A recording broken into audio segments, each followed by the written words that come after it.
تريد تتعلم هاي الورقة مال الحلويات شلون نشتغلها؟ انت تقدر تشتغلها اكثر من صنف واكثر من نوع بين متابعة ولايك. تعال على الطريق. هلا والله حبايبي، شلونكم؟ حبايبي بعد ما عجلنا عجينة البقلاوة منزل طريقتها كاملة، خليناها تستراح 10 دقائق، وراها راح نقطعها نسويها قطع حسب الحجم اللي انت تريدها. بعد ما قطعناها هسه راح ننشيها، ندوسها بالنشا بهاي الطريقة، هي مرحلة مرحلة.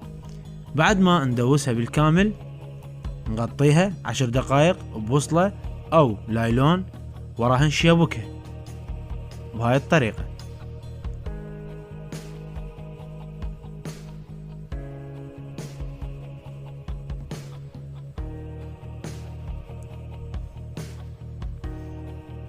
مستمرين بالشيبك لحد ما نخلص العدد اللي احنا نريده.